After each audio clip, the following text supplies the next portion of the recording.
Taquaz. All right, and we are live with David Pereira. Hey, David, welcome to the summit. Hey, I'm glad to be here. So, today we're going to be talking about untrapping product teams in a few minutes. All of you who are already watching, don't forget that you can add your questions to the YouTube chat box. It should be on the right of the video if you're on the desktop or web browser.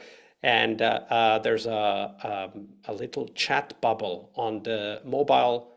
So the mobile phone version, just tap the video and a chat on the top right will show up and you can add your questions there. We'll be talking about all things product development and how to help teams avoid some of the traps that David has in mind. David, how about you? Yeah, what are you up to recently? I know that you're working on a book. How's the book coming? The book is being released very soon, so just finalizing the very last steps about getting out. So I'm preparing some podcasts, attending some different places to get a word out. So it will be officially released first week of June. So it is already on the pre-order. It is quite some work to get there, I would say. Absolutely. So where can people find the pre-order? Is it on Amazon? Yeah, on Amazon, Barnes and Noble, also Pearson. If they check my So, website, I put all the links there, and your website is? d-pereira.com. Let me bring that up and put it on the uh, chat here so that every one of you can check it out. There you go.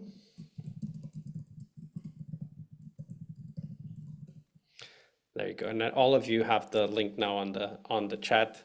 And I know that it's not easy to finish a book. How has it been over the last few weeks? I bet you've been very busy.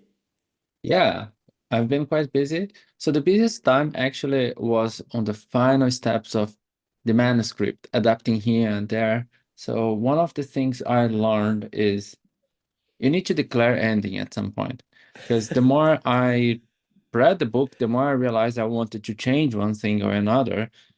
But then I realized I was already in a very nitty-gritty, trying to change here and so on, being very picky on the things. I said, all right, let's get it out. And I declare ending now. So then I went more to the advertising part, preparing some material to share with readers and so on. But there's always something more to do. So it's surprising. And details matter. One of the challenges I see with book is because I'm more like an 80-20 person. I always strive for the good enough because you spend generally 20% of your time to get 80% of the result, and then the contrary.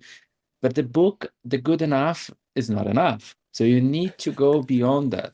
So you need to ensure it is very rounded, it makes total sense, and so on. So long story short, for example, with my image, the book has around 50 images. I think I redrew them around 5 to 10 times, depending on the image, because I would say, this part here is not clear. This part here. So I had to adapt.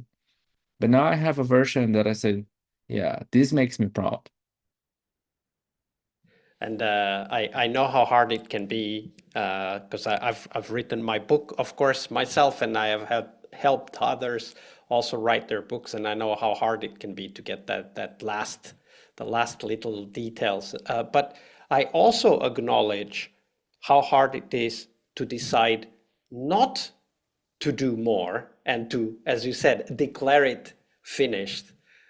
How was it for you? Like, did you have a friend tell you, hey, maybe it's about time you let it go and declare it finished, or did you come to that yourself? How did it go?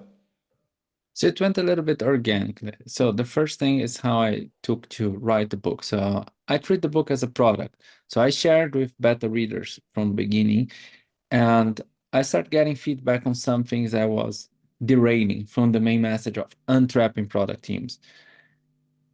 The first manuscript had 85,000 words, and the book ended up with 70,000 words. So I trimmed down not only 50,000 words, but I adapted quite a lot. The storytelling, the message, and so on. So what happened was based on feedbacks from readers, and then eventually I signed a contract with a publisher. And I still wanted to change some things, but the publisher said, if you change this now, instead of publishing our book in June, given our commitments, we're going to publish that in September. And I said, no, that's too long. I don't want the book out in September. I want before. That forced me to focus on what was really important. So this deadline told me you need to decide on what makes sense right now, and the others, you leave it out. So I prioritized. Yeah, absolutely. And that's something that we as product owners need to be doing all the time. So we're live already and it is time, so we will start. So welcome all Agile friends. My name is Vasco Duarte and I'm here with David Pereira, our speaker today to talk about untrapping product teams. Welcome, David. Thank you. Glad to be here.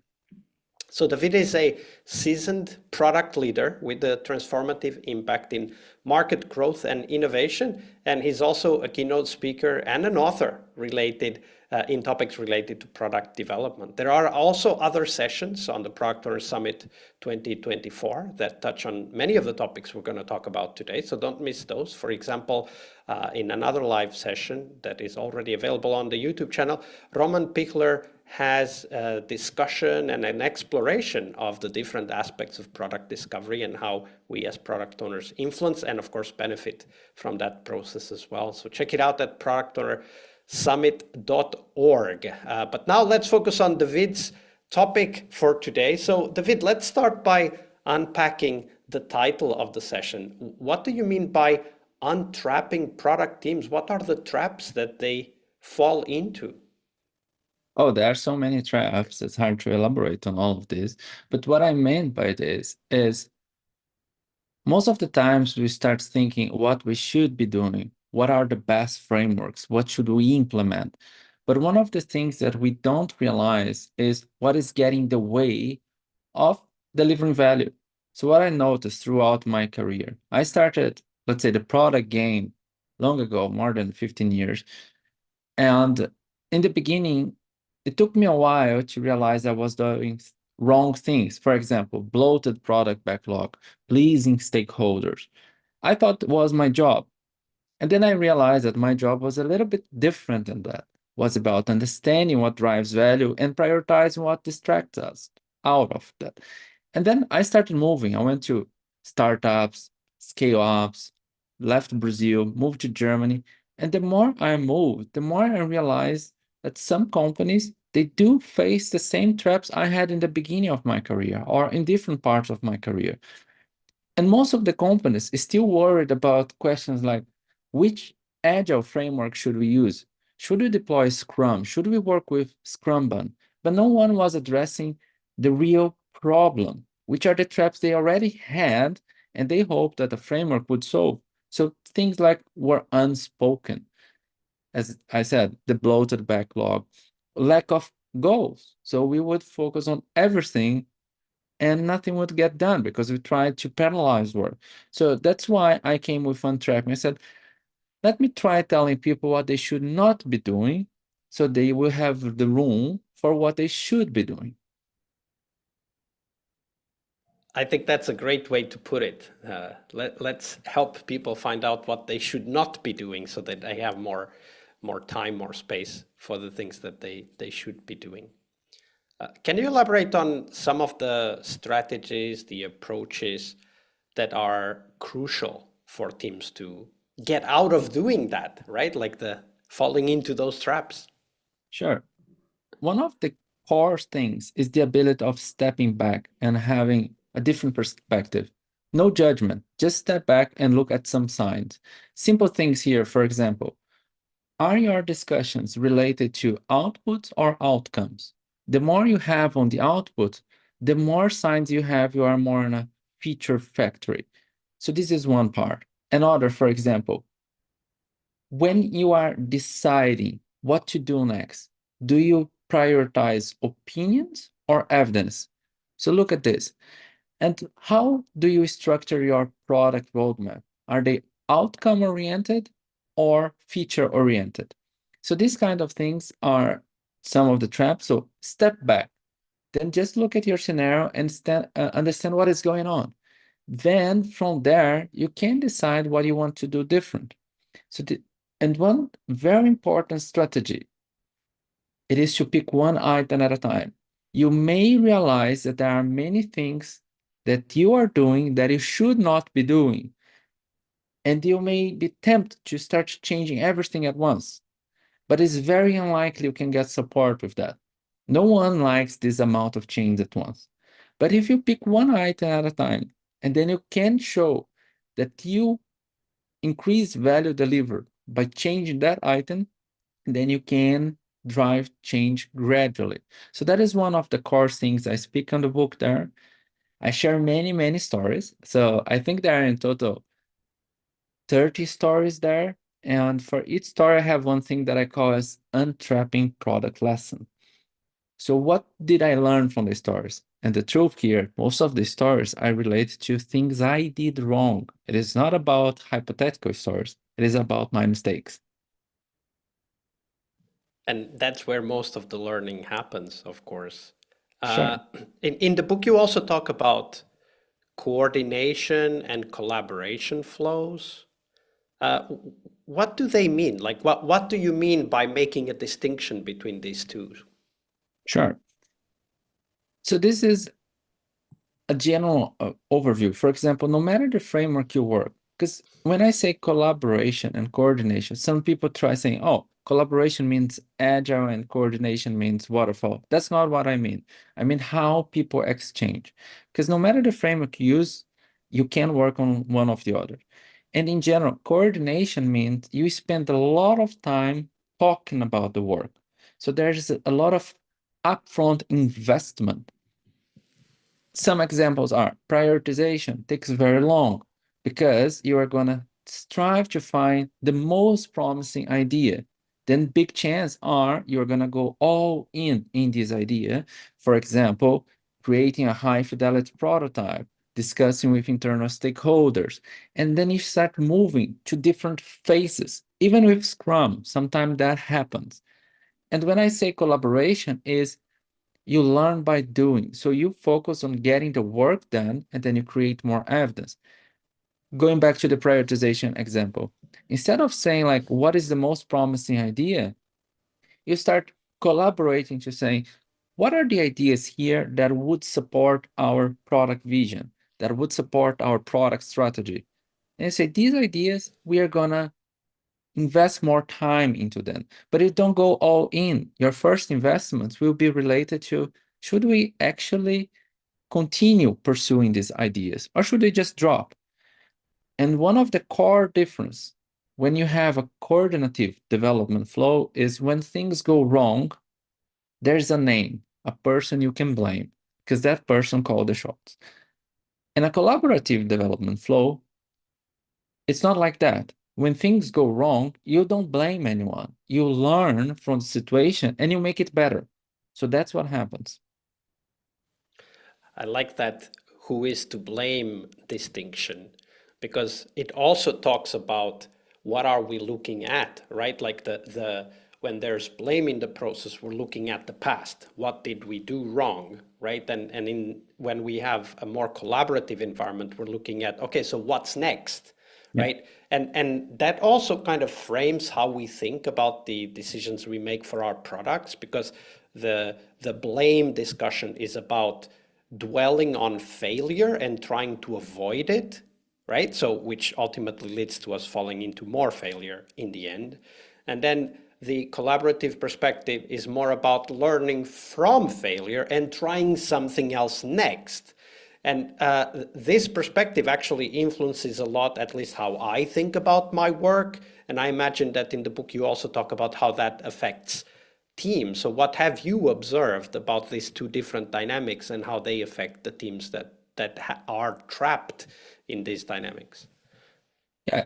One of the failures I named there is the failure avoidance. Because I generally ask teams like, how do you treat failures? And then when I hear We have to avoid it at all costs. And then I ask the next question, if I hear this. What was the last innovation you created? Because there's a balance. You cannot innovate without failing. And one of the quotes I like about failure comes from Alexander Osterwalder, the author of The Invincible Company. He is the CEO of Strategizer. And he says something quite interesting. Avoid big failures or you're dead. Embrace small failures or you're dead. So you do need to embrace small failures. So in terms of dynamics, the mindset is very critical. And in the book, I elaborate also on the two mindsets generally. There's the fixed mindset and the growth mindset. The fixed mindset tries to be in control. And that's our nature because we want to avoid pain. So we want to ensure that whatever step we take next is going to be okay. That may work with some things in terms of survival. So of course, you want to be sure if you're crossing the street that the car is not going to hit you, then you don't die. But when it comes to creating digital products, a growth mindset is more suitable because a growth mindset is about using your available knowledge to step into the unknown and continuously grow. And you change your perspective gradually. That means you are going to swallow the bitter taste of some failures.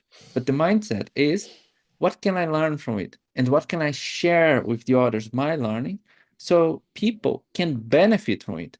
It is not saying so they can avoid my mistakes. It's about they can learn from them and benefit and do something better about it.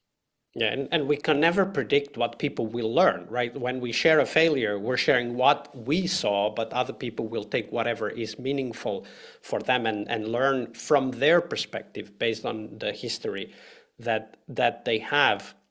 One of the things that I talk quite often about is this idea of looking at product development as a sequence of experiments, right? So instead of looking at product development as just do the work that is on that to-do list that we call the backlog, I talk about no, what we do is actually trying different solutions and then validating or not if we solve the specific problem, whatever that may be.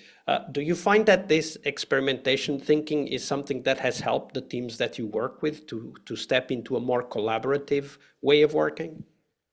Yes, and it even helps adhering the failure culture.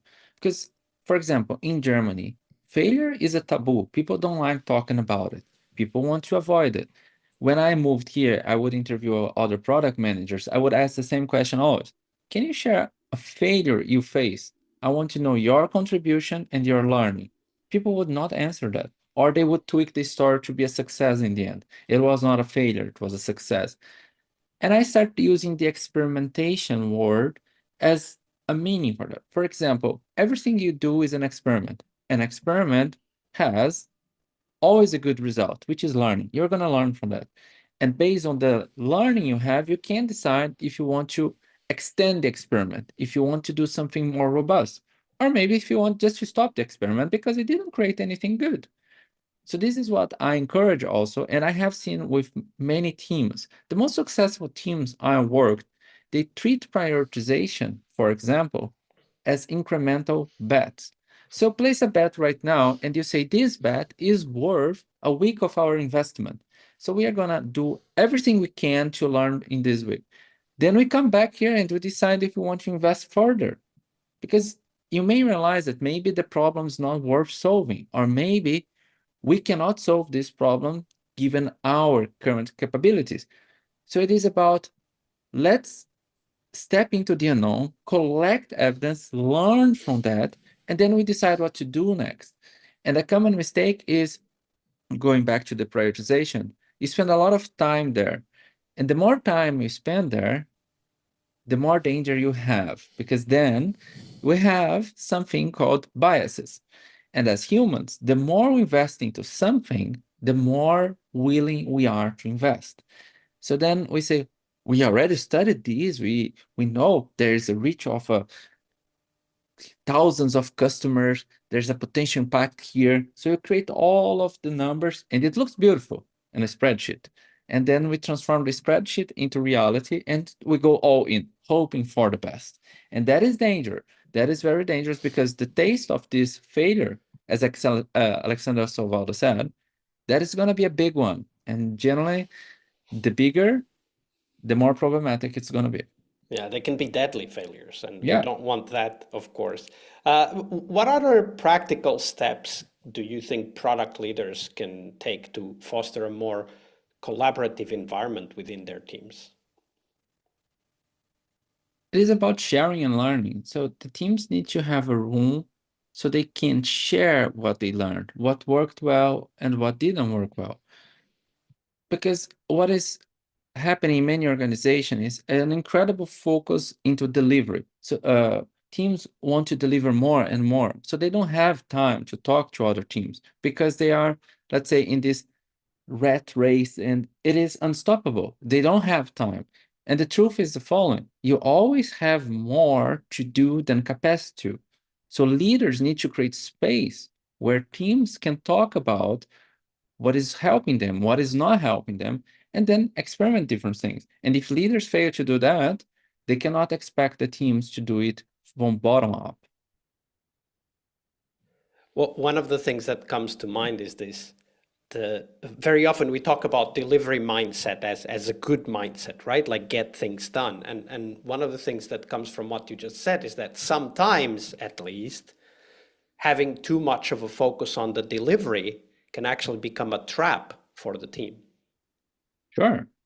And that is one of the biggest traps, I would say, because delivery can get us quite busy. Easy, easy. But the question is, are we delivering the right thing? How do we know that? And I generally ask, what is the question you are getting busy? And sometimes I get an answer. We need to accelerate our delivery. That's the most important. The faster we get features to the hands of customers, the better. And then I say, I see value on this question, but I would be more curious on another question, and then help me understand. How fast can you drop bad ideas? And then people get shocked when I ask that. I say, well, what are you talking about, bad ideas? There's no bad idea. I said, are you sure about it? And then I share a study from Pando, for example. In 2019, Pando compared loads of SaaS companies, public trade, and they have a thorough study that shows that 80% of features created deliver no value. And it's quite interesting. 80%, it's not a low number, it's a very high number, 80. Imagine if they would invest this doing something else. And what I'm saying is, if we have this high number of most of the ideas failing, so wouldn't it be better if we start developing an experimentation culture so we can drop the bad ideas fast enough so we can focus on the other ones? There will be bad ideas that will make to the product, which lead to another trap. And then I asked, like, when was the last time you retired a feature? Because there's a wrong mindset that a great product is the one you have nothing to add. But I would say a great product is the one you have nothing to remove because it clearly delivers on the value proposition and doesn't distract users. Uh, Talking about that, like what is value and are we delivering value? One of the things that we should do as product owners, of course, is to regularly review how well our product is doing. And you talk about product health checks as a diagnostic tool. So, how can we do that? What are the metrics you usually talk about? I mean, you gave us a few questions, how quickly can you drop bad ideas as an example? How quickly can you experiment, I think would be a next question there. But what are the key metrics or indicators that you bring up when you're trying to do this assessment of the overall health of a product? Sure. So I look at different perspectives. So first, I look at company level, what is happening there, and then strategy, discovery, and delivery. But let's look here at delivery and discovery aspect. When it comes to delivery, my first question is, what is your general attitude? Do you first build to learn or to scale? Because if everything you try building, you focus on scalability, it means you're going to realize something is not delivering on the value once you invested too much time. So that is one thing, the attitude towards building. The other is, how often do you retire features? Another question is, how long do your backlog items live? And I say, it's generally good if they don't live longer than 3 months, meaning that if in 3 months they didn't make to a sprint, maybe the trash bin should be their destination. Make the trash bin bigger, not the product backlog. Another question is, when you look at the product backlog, what do you see? A 6-year-old wish list, or do you see something that guides you towards a goal? So that's related to delivery. There are a few more. But when it goes to discovery, what do? Do you try validating your solutions, or do you try testing your assumptions? It's a very different thing. Because if you start from the solution, you assume the solution is right. If you start from the assumption, you are testing desirability, feasibility, usability, and so on. There are many other things you're testing. And the other, I talk about assumption as well. How fast can you test your assumptions? Are we talking about hours or weeks? Or maybe you don't even test that. And people tell me, like, there are some assumptions I cannot test it fast enough. I need to build it. I said, well, you need to be creative. It's different. You can use different methods. You can use Wizard of Oz, Concierge. The thing is about exposing yourself. So I also ask about customer interview. How often do you interview customers? And another question is, how insightful are the interviews? Because sometimes we have interviews, but we get no insights from that. So these are examples I looked at. And very important, delivery and discovery will both fail together if you lack one thing, which is the product strategy. And I also like looking at the product strategy with one simple question. Your current product strategy, does it simplify decision-making, or does it lead to analysis paralysis? Meaning that you need to discuss everything because you don't know what good looks like. You don't know where you should be going. And it means that everything is a priority candidate. If you have to discuss everything, it means your strategy is not providing enough guidance.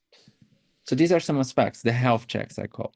I really like the strategy point. A friend of mine used to say that a strategy should be a filter, not a bucket, right? It should tell you what not to work on. And that's such a powerful question for us as product owners. And I'm reminded of the phrase, you know, in order to say yes to something, you have to say no to something else. But if you're not explicitly saying it, you don't know what you're saying no to.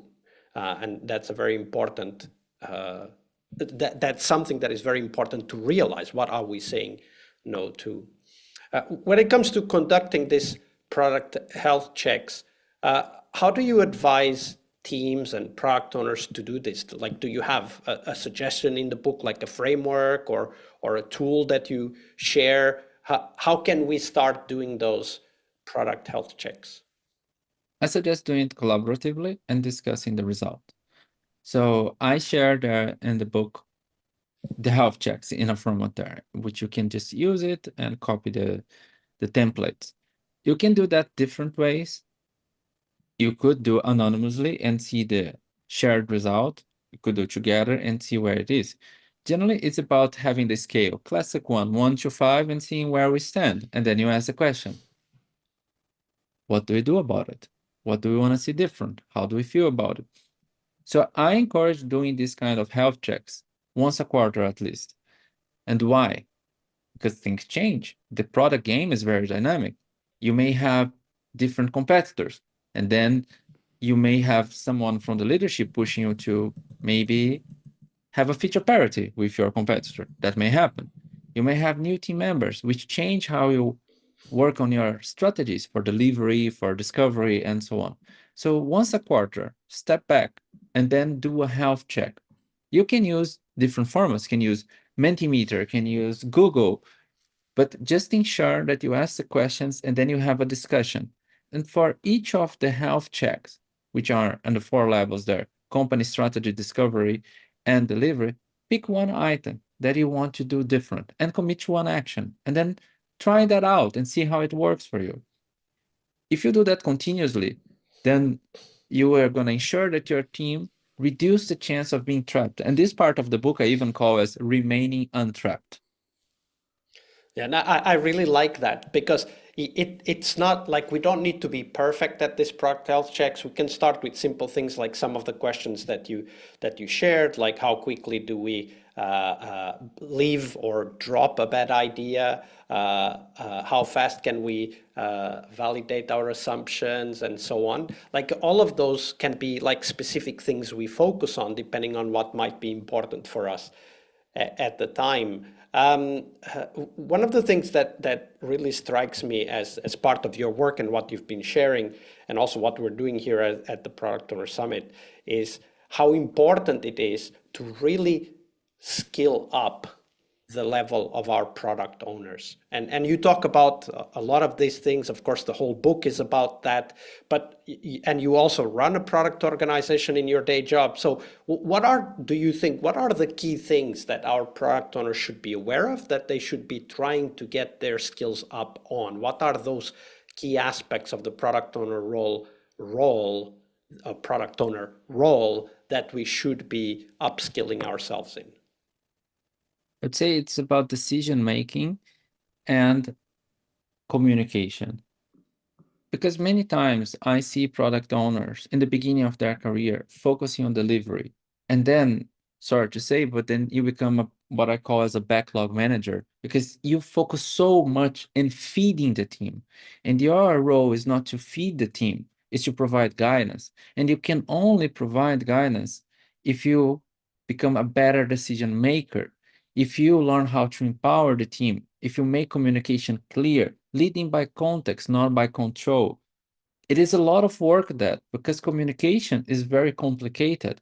If you drop a message, doesn't mean the other side understood what you meant.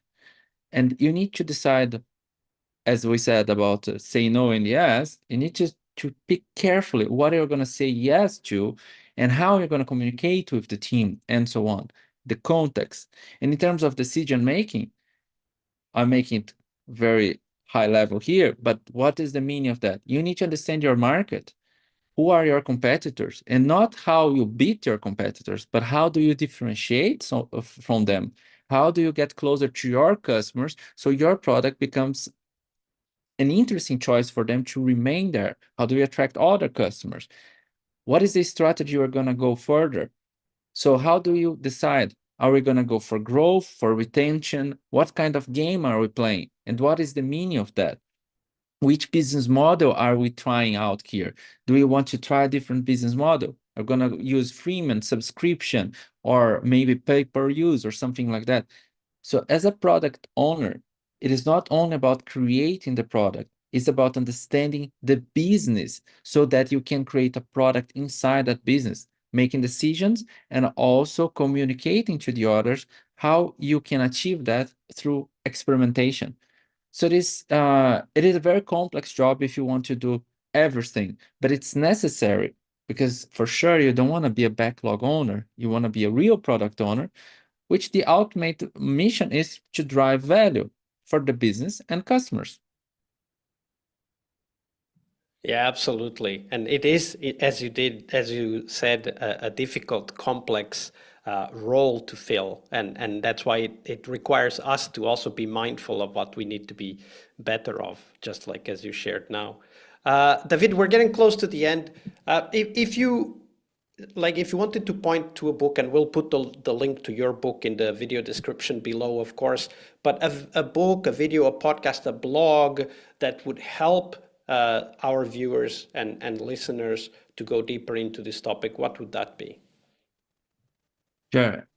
Lately, I have been exploring different books, and still, one book that speaks a lot to me is the one from Tony Fadell, Build.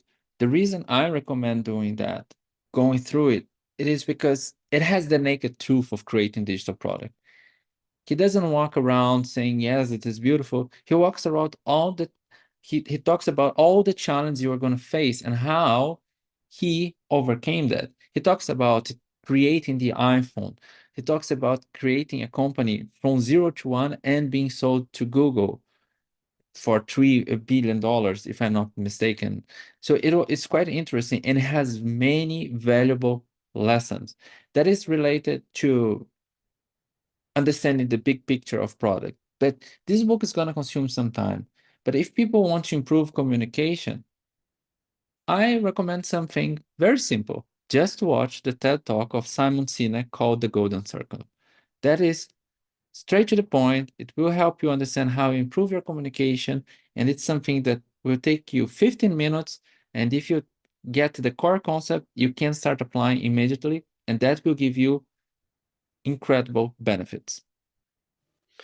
So we'll put the link to all of those resources below the video, so do check them out. And of course, thank you, David. David would be the English pronunciation, but both David and I speak Portuguese, so I'll just say David. Thank you for sharing all of these lessons with the community. For those who are watching us and want to get in touch with you and know more about what you're doing, where could they go? They can go to LinkedIn. I'm quite reachable there. And they can also subscribe to my newsletter. It is dpereira.substack.com. And you get weekly insights. And the difference of my newsletter is like the insights, I ensure that they are from the trend, they are from experience. I don't talk things that I haven't done. So it is about sharing my experience. Maybe it helps you, maybe it sparks some interest, and then you try it out. And I'm happy to exchange. If you drop me a message, I will for sure reply. Absolutely. So we'll put the link to that also on the video description below. And one last parting word of advice for those that are about to go out and try to put some of these ideas into practice. What would that be, David? One thing that I learned in my life is the more you go into this product road, the quicker you realize things are wrong. But that is not going to happen with everyone. So the key thing you can do is help the others see what you are seeing. So instead of lecturing people, show what you are seeing. For example, if you realize that in your scenario, delivering more features means success, don't say that this is wrong. Ask what is the impact of that and show the impact to the others. As an example, create a feature usage report of the last 12 months. And then you can go to the other and say, hey, I just created this report here, and I realized that 50% of our lately created features are actually never used. So what should we do about it?